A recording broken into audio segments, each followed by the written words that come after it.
sel, eee, di bagian dinding sel dari apa, bakterinya itu atau kita kenal sebagai asam lemak mikolat yang itu punya sifat, resisten terhadap asam. Ini cara pembuatannya biasanya kalau untuk, mekanisme apa namanya, sputum, karena kita pada blok saluran napas, kalau untuk sputum kita biasanya pakai, objek gelas dengan ukuran 2 kali 3 sentimeter dan bentuknya oval. Kalau mau dibikin kotak juga boleh, tapi standarnya biasanya oval.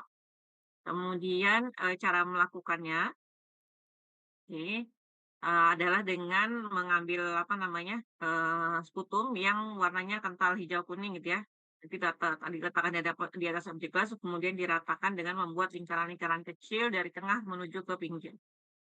Sebenarnya harusnya ini dilakukan, tapi kayaknya, karena waktunya cukup terbatas dan kita ada pemeriksaan lain itu, kita, lewatkan ya untuk pemeriksaan ini. Kemudian kalau misalnya kalian, apa namanya, mau memilih, misalkan pasien kan diminta untuk "Bapak, Ibu berdahak," untuk kita periksa dahaknya ya, gitu. Jadi, apa namanya, silakan pilih dahak yang mukopurulen gitu ya. Ada perbedaan antara dahak sama air liur, kalau dahak itu dia bentuknya mukoid, kental gitu ya, dan kemudian ya, apa namanya, khas dari sekret saluran napas. Tapi kalau, dia berupa air liur, biasanya dia berbuih dan kemudian bentuknya konsistensinya cair. Kemudian ada juga dahak mungkin yang disertai dengan perlukaan pada daerah mukosa saluran napasnya, kemungkinan kita temukan darah atau misalnya pada pasien-pasien yang perdarahan besar, hemaftu gitu ya, itu bisa aja ditemukan darah yang cukup, banyak. Nah, kalau misalnya darahnya cukup banyak, itu tidak kita lakukan dulu pemeriksaan karena akan apa namanya, mengganggu interpretasi nanti ya. Sedangkan, kalau yang untuk dahaknya misalnya darahnya ada sedikit-sedikit nggak apa-apa silahkan diambil sampelnya dan kemudian kita ambil bagian yang tidak mengandung, bagian darahnya yang terlalu banyak, tapi tetap ambil yang mukoid. Kemudian ada misalnya, dahak yang encer, mukokoid itu biasanya dahak yang, diambil bukan dahak segar. Jadi misalnya dia ambilnya malam hari kemudian dikumpulkan ke laboratorium itu pagi hari. Nah itu biasanya dahaknya akan konsistensinya sedikit cair. Bisa nggak dilakukan kalau tidak ada, apa, alternatif lain sebenarnya bisa dilakukan, tapi nanti kalau untuk kultur itu akan sedikit, apa namanya, kurang, representatif dan kemudian juga kalau kita buat preparatnya dia akan sedikit sulit untuk buat sebagus kalau misalnya dahaknya masih mukoid atau masih masih bagus, masih segar ya. Nah, cara pembuatan preparat yang benar harusnya hari ini tuh ada cara pembuatan preparat, tapi karena kita punya 2 pewarnaan lain, jadi, tidak kita lakukan ya, dan kemudian juga apa kemarin ada, staining-nya juga alkohol asamnya tuh belum sampai, jadi kemarin akhirnya dicukupkan sampai pemeriksaan 2 gram aja, makanya mungkin hari ini nggak terlalu lama. Kemudian ini, pemirsaannya kalau bikin preparat, kalau misalnya kita bikin tadi di atas objek gelas, dahaknya sekutumnya ditaruh di atas objek gelas, buat lingkaran-lingkaran kecil kemudian, kita letakkan sekitar 10 sentimeter di atas kertas koran, jadi ukuran kertas koran ya bacanya atau kertas majalah itu, kita lihat bahwa misalnya tulisannya nggak bisa terlalu terbaca jelas, tapi kita masih bisa lihat, gambaran-gambaran tulisannya, itu artinya bisa diterima. Membaca jelas tulisan yang di bawahnya artinya, sedianya tuh terlalu tipis. Sedangkan kalau misalnya sedianya tuh terlalu tebal, kita tidak bisa membaca sama sekali, tidak kelihatan siluet siluet tulisannya juga nggak kelihatan. Nanti kendalanya apa, kalau kita buatnya terlalu tipis, ini nanti apa namanya, kalau misalnya kepadatan bakterinya itu sedikit, kita akan sulit menemukan bakterinya. Jadi nanti nggak kita anggap negatif, padahal sebenarnya ada. Sedangkan kalau terlalu tebal, kita tahu bahwa dalam mikroskopis itu kita lihatnya, lapisan-lapisannya, layer-layer. Nah, sehingga kalau misalnya bakterinya terletak di lapisan yang paling bawah, sedangkan di atasnya itu banyak lapisan lain yang ditumpuk karena terlalu tebal tadi, maka itu akan mengganggu pengamatan. Selain itu juga, pembuatan preparat yang terlalu tebal nanti akan menghalangi kita untuk, dekolorisasi nanti. Jadi warnanya, mau dihapus pakai alkohol asam tuh nggak hilang-hilang karena dia terlalu tebal. Ya, jadi biasanya kita cukupkan sampai yang, sedang saja seperti ini. Nah, ini ukuran standarnya 2 kali 3 sentimeter sampai 1 kali 2 sentimeter. Ini pewarnaannya masih ingat, jadi, karena apa namanya, bedanya sama pewarnaan gram, pewarnaan, Zell Nielsen ini kita harus penuhi sampai 1 objek gelas ya. Jadi dituangkan, reagensia itu sampai satu satu objek gas penuh. Kenapa? Karena kita akan melakukan pemanasan. Jadi kalau pemanasan, apa namanya, kalau dia terlalu sedikit akan terlalu cepat kering dan suhu panas terlalu cepat, meningkat. Nah, sedangkan di sini kita cuma sampai dipanaskan sampai keluar uap air pertama. Ini waktu kalian lakukan di waktu blok 8 ya, masih ingat insyaallah pewarnaan Zell-Nielsen.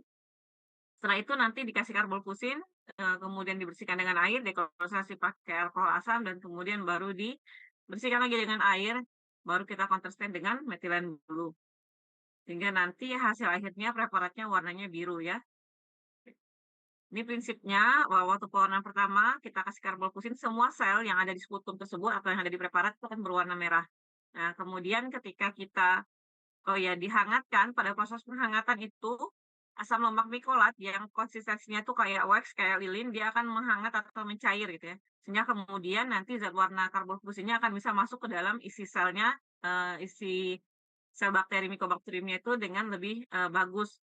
Nah, kemudian ketika set sudah didinginkan, wax-nya akan atau asam lemak mikolatnya akan lagi kembali ke konsistensi yang padat, sehingga kemudian nanti dia tidak akan, melepaskan lagi zat warna yang pertama ketika kita lakukan dekolorisasi dengan alkohol asam. Kemudian ketika kita kasih dekolorisator dengan alkohol asam, maka, eee, sel-sel yang tidak tahan asam itu nanti akan melepaskan, zat warna yang karbonfusinnya ya, sehingga kemudian dia menjadi tidak berwarna. Nah, namanya pewarnaan diferensial, maka kita akan melakukan pewarnaan tanding atau counter stain gitu ya, dikasih pewarnaan tanding, dengan metilen blue. Sel-sel yang, tidak tahan asam, kan ketika proses dekolorisasi dia jadi tidak berwarna. Maka kita kasih metilen blue, dia akan menyerap warna yang kedua. Jadi warnanya akhirnya nanti biru. Jadi mau itu leukosit gitu ya, kemudian bakteri lainnya tidak tahan asam, warnanya nanti akan biru. Sedangkan bakteri Mycobacterium yang, dari awal sudah menyerap warna karbonfusin, dia tidak akan lagi menyerap warna, yang kedua atau metilen blue-nya. Hingga nanti kita baca sebagai suatu bakteri tahan asam warnanya merah, sedangkan yang tidak tahan asam warnanya biru. Oke. Ini nanti sediaan akhirnya kalau kita mewarnai dengan cukup baik, warnanya seperti ini ya, biru dan kemudian, konsistensinya rata homogen. Sedangkan kalau terlalu tebal, kita lihat ada bagian-bagian yang tidak berhasil, didekolorisasi dengan baik ya, didekolorisasi dengan baik sehingga kemudian nanti di bawah mikroskop kita akan lihat warnanya ini aja kayak ungu atau, lebih gelap.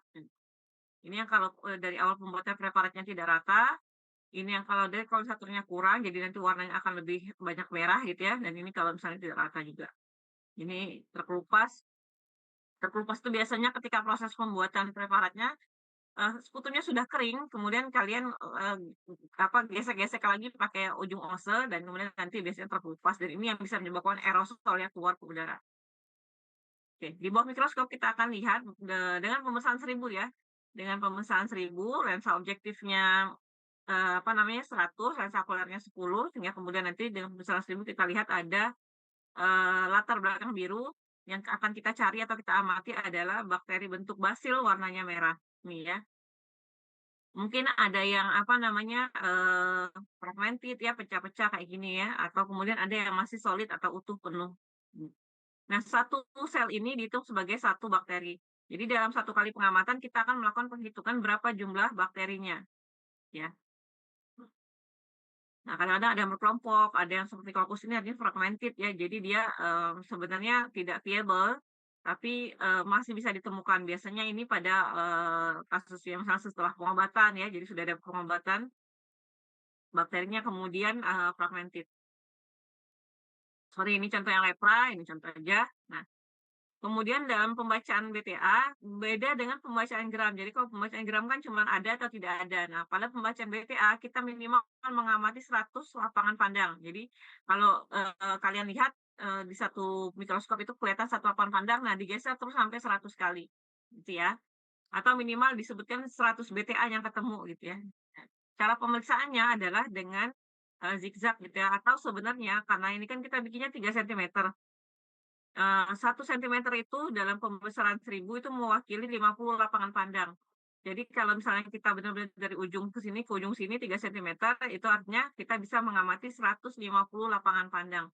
Nah, jadi kalau misalnya konsistensinya bagus, preparatnya yang kayak yang pertama ini, maka cukup amati yang dari ujung sampai ujungnya aja.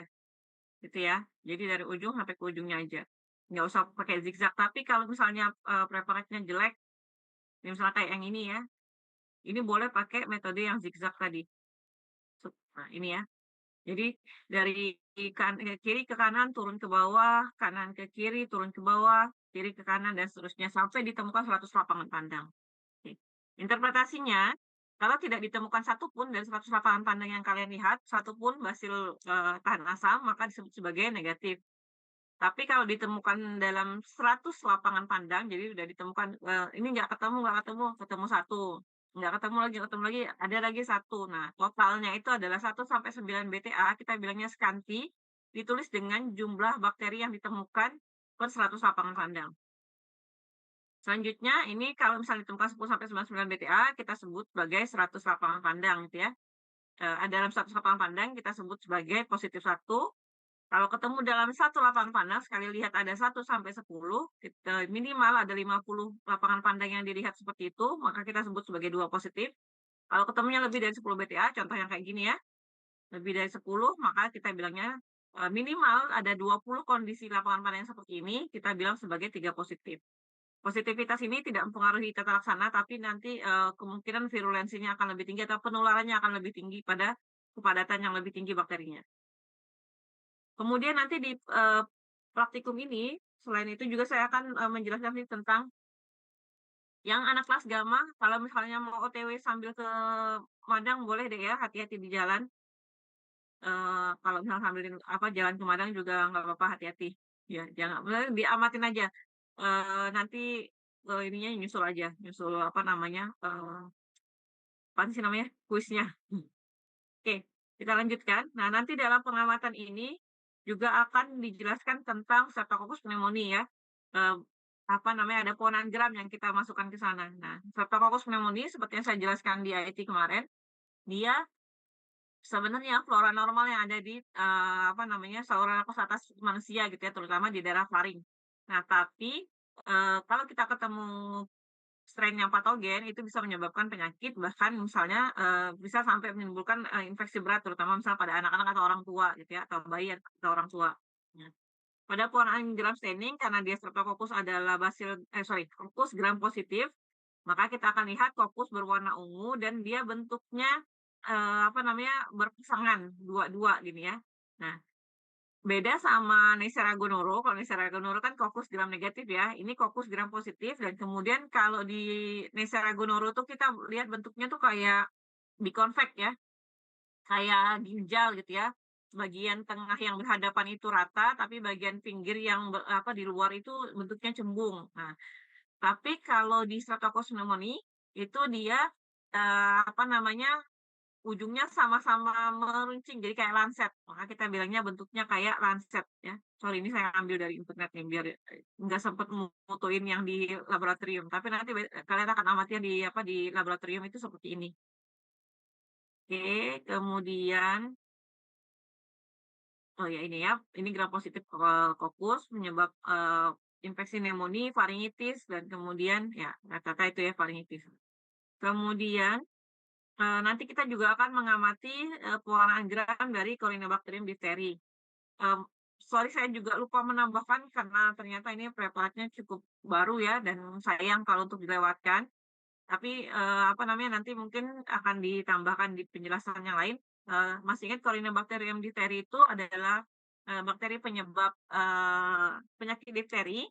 Jadi sebenarnya kalau Corynebacterium itu sendiri bukanlah strain yang terlalu patogen gitu ya. Nah, tapi kecuali pada Corynebacterium diphtheria di mana dia bisa menghasilkan toksin yang bisa menyebabkan, kerusakan pada otot jantung, kegagalan napas karena penutupan membuat pseudomembran gitu di daerah, faring, sehingga kemudian menutup saluran napas. Jadi biasanya yang kita ambil adalah daerah yang abu-abu. Jadi kalau misalnya di pasien, difteri gitu ya, biasanya dia ada selaput putih keabu-abuan di daerah faringnya, eee, kita boleh ambil daerah, yang putih abu-abu tersebut kemudian kultur. Nah, nanti atau dilakukan pewarnaan gram. Pada pewarnaan gram, kita akan amati ini yang kiri ini pewarnaan gram ya, ini lokal beda. Tapi, rasanya yang di laboratorium itu yang yang gram. Ini untuk melihat granula di apa, ujungnya saja sih sebenarnya untuk ini warna love. Nah, kalau yang untuk warna gram kita lihat dia bentuknya memang kayak palisade ya atau apa, huruf Cina kalau dibilang itu. Jadi bentuknya tuh tidak terlalu beraturan, kemudian pleomorfik dan di ujungnya ini ada granula, ya. Makanya bentuknya itu kayak club shape dibilang ya, kayak pentungan. Kayak ya kayak pentungan. Jadi di ujungnya dia akan sedikit membesar di daerah apa namanya, ujung dari basilnya dan kemudian di dalamnya itu ada granula-granula. Oke. Jadi nanti, bentuknya ya kayak palisade kayak atau dibilangnya kayak huruf Cina gitu ya. Nah ini basil. Jadi khasnya adalah dia, apa, menggembung atau membesar di daerah ujung dari basilnya. Salah satu ya bukan dua-duanya. Nah ini salah satunya aja di sini. Ini kalau dia ada dua-duanya sebenarnya kayaknya, apa, tumpang tindih. Jadi dia cuma ada di salah satu ujungnya saja, nih. Mmm, oke, jadi nanti 3 itu kemungkinan yang akan kita amati, 1 BTA, di bawah mikroskop ya, 1 BTA, 2 apa namanya, Streptococcus pneumoniae, sama kemudian nanti Corynebacterium diphtheria. Nah, ini sedikit saja untuk tes cepat molekuler, karena sebenarnya nanti akan diajarkan oleh, Pak Doni, tapi ini, gambaran ya karena diminta sama apa namanya, Dokter Sudarto jadi akhirnya dimasukkan, ya. Tes cepat molekuler sudah dijelaskan kemarin merupakan salah satu program untuk percepatan deteksi TB, karena kalau pakai gold standarnya kultur itu butuh waktu yang lama, ya. Jadi ini salah satu, apa, alat diagnostik yang digunakan. Jadi kalau misalnya gold standarnya tetap kultur atau biakan, nah tapi kalau misalnya, apa namanya, mau deteksi cepatnya pakai TCM, ya. Ini merupakan semi kuantitatif in vitro diagnostic test, jadi kita pakai, identifikasi DNA dari Mycobacterium tuberculosis dan kemudian jadi ada 2 hal yang dilakukan. Pertama deteksi DNA, yang kedua deteksi adanya gen resisten terhadap rifampicin, gitu ya. Kenapa rifampicin saja yang diperiksa? Karena sebenarnya, hampir 40%, resistensi rifampicin itu disertai juga dengan resistensi isoniazid. Jadi kalau untuk TB-MDR itu sebenarnya cukup kuat ya penegakannya. Oke. Kemudian yang dideteksi adalah gen RPOB, jadi gen, apa namanya, penyebab resistensi rifampicin itu banyak, tapi yang dominan itu memang, adanya di, apa namanya, di RPOB gitu ya. Yang digunakan sebenarnya sekutum, tapi sekarang, apa, GeneXpert itu bisa dipakai untuk deteksi cairan sendi, apa namanya, cairan cerebrospinal, jadi banyak boleh dipakai juga untuk deteksi selain sekutum. Ini ya, dia ada di apa namanya, di bagian ada namanya, 81 base pair coregion yang di sini yang kemudian banyak mutasinya terjadi, ya. Jadi ada apa namanya, 81 base pair, 81 basa nukleotida yang kemudian biasanya di sini mutasinya paling sering. Nah, apa namanya, GeneXpert itu dominannya mendeteksi di gen RPOB. Nah, kemudian ada beberapa standar, apa, GeneXpert yang digunakan. Ada yang pakai, apa namanya, modul 6, ada yang pakai modul 10, ini kalian nggak perlu tahu, nanti tahu tanya aja.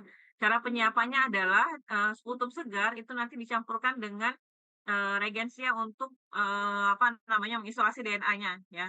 Jadi nanti campurkan dulu dengan regensia untuk mengisolasi DNA, kemudian diinkubasi 15 menit, baru kemudian nanti dimasukkan ke cartridge-nya. Nah, nanti setelah itu baru dimasukkan ke mesin, gene expert-nya. Jadi sebenarnya sesederhana itu, nanti kemudian cartridge akan melakukan amplifikasi seperti PCR biasa dan kemudian mengidentifikasi apakah ditemukan materi DNA dari Mycobacterium dan kemudian kalaupun ditemukan, apakah itu termasuk yang resisten terhadap rifampicin atau tidak. Jadi, saya lupa kalau yang modul 8 ini rasanya nggak sampai 4 jam ya, 2 jam, nah tapi paling cepat 30 menit. Nah, sehingga kemudian dalam 30 menit kita bisa dapatkan hasil ini TB atau tidak. Dan kemudian, seperti yang saya sampaikan waktu di pleno, bedanya sama sama BTA, GeneXpert ini bisa mendeteksi keberadaan bakteri yang jumlahnya lebih sedikit, ya. Jadi kalau misalnya kalian ketemu yang kayak Scanti tadi ya, itu kan biasanya cuma sedikit kan. Nah, kalau di sini dia akan lebih sensitif untuk deteksi kepadatan bakteri yang cukup rendah. Jadi kalau di apa namanya, BTA kita harus ketemu 10.000 bakteri per mililiter sputum, Nah, jadi di atas 10.000 bakteri per mililiter sputum baru kita bisa lihat secara secara mikroskopis. Nah, tapi kalau untuk di GeneXpert, karena dia melakukan amplifikasi DNA, jadi DNA-nya diperbanyak sampai bisa terdeteksi, itu biasanya dia 100 sampai 200, apa namanya, sel atau bakteri per mililiter sputum itu udah bisa terdeteksi, ya. Jadi, hampir 100 kali lipat lebih sensitif. Oke. Ini yang interpretasinya, jadi apa namanya, nanti ini detailnya akan dijelaskan sama Pak Doni ya, tapi ini saya apa namanya, merangkum secara umumnya saja. Jadi nanti akan ada 2 yang dihasilkan ya, misalnya, Mycobacteriumnya terdeteksi gitu ya, kemudian yang kedua, rifampicin juga terdeteksi, maka kita bilang sebagai suatu, resistensi rifampicin gitu ya. Biasanya, kalau tidak ada, apa namanya, atau meyakinkan dia memang ternyata, apa namanya, TB-MDR ditata dengan, eee, regimen TB-MDR. Tapi kalau misalnya meragukan dan kemudian ada alat untuk melanjutkan dengan pemeriksaan, apa, resistensi isoniazid, biasanya dilanjutkan dengan LPA atau untuk identifikasi resistensi isoniazid, ya. Kalau dia TB-nya terdeteksi tapi, resistensi rifampicin-nya tidak terdeteksi, maka kita bilang sebagai TB sensitif obat gitu ya. Jadi biasanya, apa, ditata laksana pakai alur tata laksanaan diagnosis TB biasa, ya. Kemudian kalau misalnya nanti ada namanya indeterminate, jadi apa namanya, biasanya kita, ragu itu ya, bisa jadi nggak cukup banyak jumlahnya sehingga untuk bisa dideteksi sebagai resistensi, biasanya kita minta ulang. Jadi ada bakterinya, tapi kita nggak yakin itu adalah suatu resistensi atau tidak. Makanya biasanya, entah preparasi sampel yang kurang baik atau sampelnya rusak gitu ya, atau kemudian, apa namanya, ada perancu atau, zat penghambat dalam reagensianya, itu biasanya kita minta ulang. Jadi pakai dahak yang baru, makanya pakai dahak dengan kualitas yang baik. Kemudian ya kalau nggak terdeteksi MTB ya bukan TB ya artinya ya, jadi kemungkinan infeksi saluran napas yang lainnya. Kemudian kalau invalid, jadi biasanya, apa namanya, ada gambaran bahwa dia nggak bisa kalau non-detected itu artinya DNA-nya bukan DNA ya, sampelnya bagus, tapi DNA TB-nya nggak ketemu. Nah, tapi kalau invalid biasanya sampelnya tuh nggak terlalu bagus atau ada kesalahan dalam reagensianya itu atau dalam proses, PCR-nya. Jadi biasanya itu minta sampel baru. Jadi kalau hasilnya invalid, jadi kalau kalian nanti jadi dokter ketemu dapat hasil invalid, itu diulang. Jadi jangan dibilang negatif gitu ya. Jadi jangan dikasih tahu pasiennya, "Ibu nggak TB, negatif," gitu, enggak, tapi diulang. Kalau error juga sama, biasanya diulang, lihat lagi mana yang salah, apakah cartridge-nya atau regensianya, atau kemudian ternyata spesimennya kurang cukup. Nah, kalau no result juga sama, diulang ya dia. Ini biasanya apa namanya, karena apa, DNA TB-nya tidak apa namanya, tidak bereaksi sama PCR-nya, atau kadang-kadang ya tadi apa namanya, tidak tidak cukup banyak atau ketemunya sama liur tadi, ketemunya sama air liur itu. Oke. Ini alur penegakan diagnosis TB saya nggak tahu nih di-update atau enggak gitu ya. Nah, setahu kalau kemarin pastinya pakai yang ini. Jadi kalau periksa TCM, kalau TB resisten, langsung pakai apa namanya, LPA gitu ya, LPA lini 2, untuk lihat dia TB, MDR atau SDR. Nah, kalau misalnya dia, apa namanya, MDR dikasih paket, pengobatan TB MDR, tapi kalau dia ternyata resisten juga sama obat lini kedua, pakai XDR ya. Kemudian kalau, TB-nya sensitif pakai apa namanya, eee, boleh kalau ada alatnya lanjut LPA gitu ya, kalau dia sensitif INH pakai yang obat ini satu, tapi kalau dia resisten INH pakai yang monoresisten INH, jadi INH-nya nggak dipakai. Ya kalau indeterminate periksa ulang, TB negatif, apa namanya, tapi radiologisnya meyakinkan kalau itu TB, maka biasanya kita cek ulang gitu ya, kemudian kalau no result ya di TCM ulang. Oke, oh ini nanti, belum. Ini supaya mau dipoto aja Keisha, sabar. Nanti saya ganti soalnya, tenang, ini masih soal yang kemarin. Soal yang kemarin, apa namanya, nanti saya update ya karena nggak masuk di ininya. Oke, untuk menjaga ke apa ya namanya, keadilan, kita tes positifnya setelah praktikum ya. Sebenarnya saya juga supaya nggak ada nanti, "Dok, saya belum dok, saya di jalan dok, sinyal hilang," gitu kan, nanti saya akan share, link-nya setelah praktikum, jadi jam 12 nanti sampai 12.30 silahkan diperbaiki sampai nilainya 100, ya silakan diulang-ulang terus sampai nilainya 100. Oke, ada pertanyaan sebelumnya? Karena biasanya no trouble itu sudah ready 15 menit sebelum ini, jadi kadang-kadang harus ini. Nggak ada ya? Kalau nggak ada, pembagian kelasnya tadi temennya kemarin ada Ramdhani sudah nanya-nanya terus, silakan dibagi sama rata tiap kelas 2 ya. Jadi kalau alfa ada, 70 orang artinya 35 35. Jadi jangan masuk di luar kelasnya, karena ini sudah disesuaikan dengan permintaan Korta. Jadi gamma memang masuknya terakhiran, tapi gamma juga karena jumlahnya paling sedikit ya gamma nih, kalian tuh nggak sama rata ya kelasnya ya?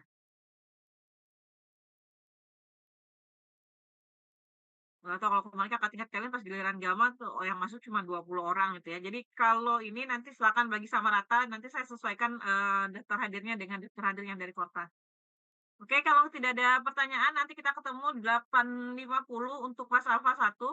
Silahkan dibaginya sama ratanya itu dari absennya ya, jadi misalnya 80 orang 1 sampai 35. Jadi kalau biar nggak salah ya, jadi 1 sampai 35 itu alfa 1, 36 sampai 70 itu alfa 2, kayak gitu ya. Jadi jangan, apa namanya, random masuknya, karena nanti agak berantakan. Ya, baik, kalau tidak ada, saya yakin tidak ada yang mau bertanya, kayaknya sudah, apa, nggak konsen lagi sama yang kerjaan lainnya. Jadi nanti kita ketemu di laboratorium, dan, apa namanya, kuisnya juga serta laporannya juga dikumpulkan setelah, praktikum selesai. Ya, terima kasih, saya akhiri. Selamat, apa namanya, belajar bagi kelas Gamma dan kelas Alpha insyaallah nanti ditunggu di pertemuan pertama praktikumnya ya. Assalamualaikum warahmatullahi wabarakatuh. Waalaikumsalam, terima kasih Dokter. dokter. Terima kasih, dokter.